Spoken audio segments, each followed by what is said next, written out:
Hi there. So the next handle that I want to do a shout out to is a very supportive gentleman, but he doesn't know that I've noticed him. But hold on, you know the rules. We will announce this person at the end of the story. So just stick around for a few minutes. Tordue Salem, a parliamentary reporter with the independent Vanguard newspaper in Abuja, was last seen on October 13 after leaving the National Assembly building. But 29 days later, which was just last week Thursday, he turned up dead. What happened to him? People don't just vanish and then appear dead. Salem, who was covering the House of Representatives, was last seen between the hours of 8 to 9 p.m. on Wednesday, October 13 of 2021, after he closed from work. So he was said to have alighted from a cab at a Total filling station close to Force headquarters and headed for BJ's Garden in the company of work colleagues. So one of the ladies in the cab with him who alighted before him said that he told her that he was going towards Area 8 in Gaki, Abuja.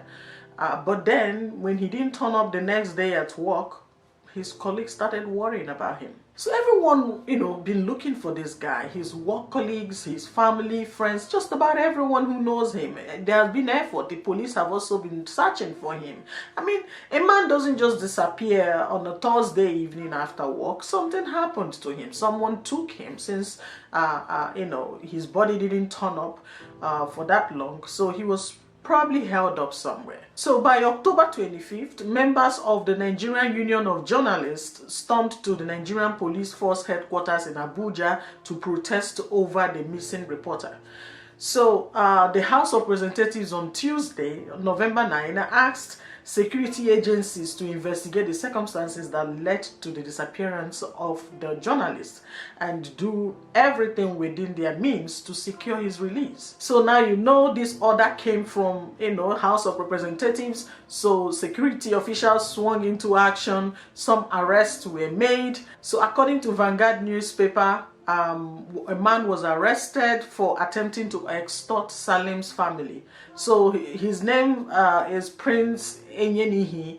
He's 25 years old. He contacted his wife, Salem's wife, on October 26th via text message with a concealed number, requesting for 100 million naira to be paid as ransom for her husband's release. Now, we don't know if this person is just a phony trying to extort money from the family, trying to take advantage of the situation. But this person sent text messages to Salem's wife demanding for 100 million naira, claiming to know where Salem is and he would release him once he gets the money. And the text message read, "If you don't pay, Tordue will be killed in 7 days. For more information, call this number." So the text message contained an account number where the money should be paid into. But the Nigerian police thought that this was kind of a distraction. This wasn't the main issue. They didn't really see this leading to anywhere. It was just like going in zigzag. So they decided to ignore this situation for a while and still focus on finding Tordue Salem alive. So then on November 12th, a man called Clement Itoro appeared and confessed to killing Tordue Salem. Now you're probably wondering, hold on, what's going on? How does a missing man appear dead? And who is this Clement Itoro? It's on my phone that same month. So I turned around to that where they have checking points to go and report that I knocked someone down. Getting there, I just stand there and talk to the police. Then I left to go and park my vehicle because my vehicle was damaged. I had injury on my hand. Where I used to park car, they know me since I started driving. I don't have a safety place where I used to park car. That's where I used to park car, pay 200. I park my car there. In the morning, I call Panavita to come and help me fix the car. Getting there, I found out that there was a smartphone on my windscreen where they have a Wi-Fi. Knowing nothing of the phone, because I was thinking that it's armed robber that I knocked down, because they were chasing somebody. I was thinking that it's armed robber that I knocked down, so I left.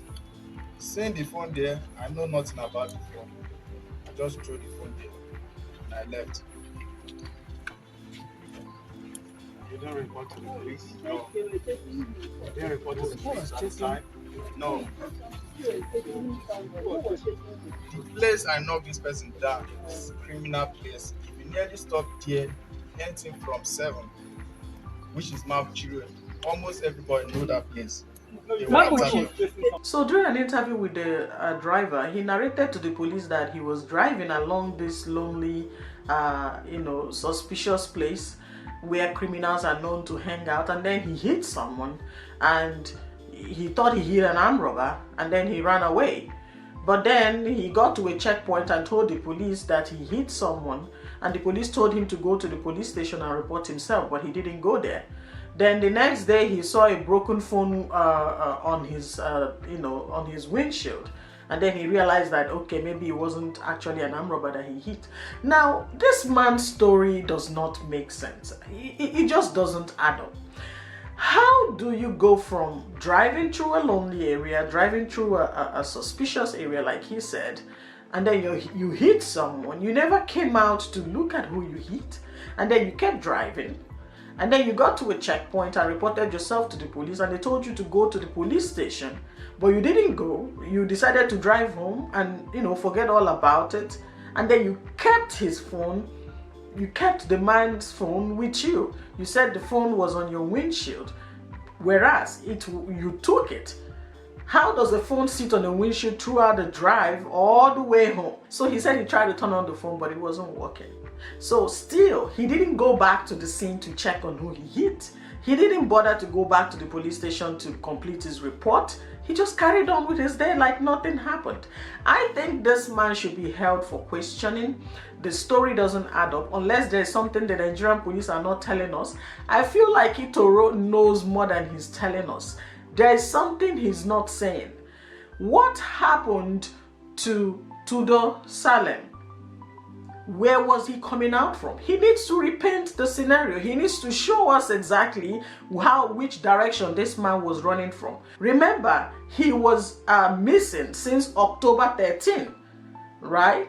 And then all of a sudden, this driver is saying that he hit him on the same day that he was, declared missing. Does that make sense? So all this while, where was his body? Since October 13, we're in November. Today is November 13. That's approximately 1 month. So where was his body, and where did the Nigerian police find his body to identify him and declare him dead? So these are the questions, and this is why we do this. We have to keep asking questions. People don't just go missing. People don't just turn up dead. Something happened. There's a lot of broken parts on this story that we need to know what went wrong. Itoro Clement needs to tell us more. How did this man's phone get in his possession? This story about the phone being on the windscreen, it doesn't make sense to me. So what this driver is telling us is that on the same evening that Tordue Salem was supposed to go home, somehow he ran into him, hit him, ran away, went home with his phone, and then up until a month later, he was arrested. And now he's telling the police that, yeah, I hit him a month ago. But what happened between the time he claimed to have hit him to now that he's found? Where was this man? Where was his body all along? I strongly believe that Itoro Clement knows something about the disappearance of this man. Could it be that there was a story that he was reporting, and maybe for some reason whomever that was in that story did not want him to expose what he discovered? Did someone plan to kidnap him and then decided to kill him when his family wasn't paying off the ransom?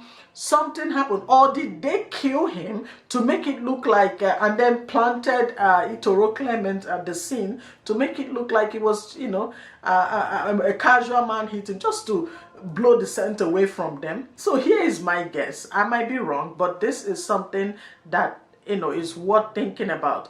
Could it be that Tordue Salem was reporting something about a politician in the House of Representatives, and they did not want him to publish it, so they kidnapped him and then planted Itoro Clement out of nowhere to make it look like an accident? I think that everyone who has ever been around this case needs to be questioned.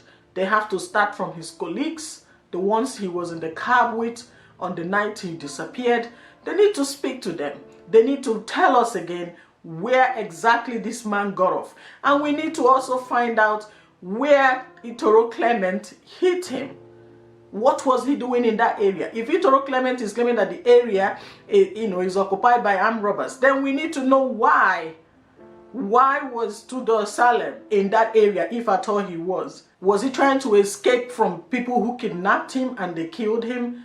There's just so many questions, but I hope that we get answers soon enough so that his family can find closure and then continue to mourn his death. So I promise to give a shout out to one subscriber every week or in every video, and today's shout out goes to Jamia Lawal. I see you, man, and I appreciate your support.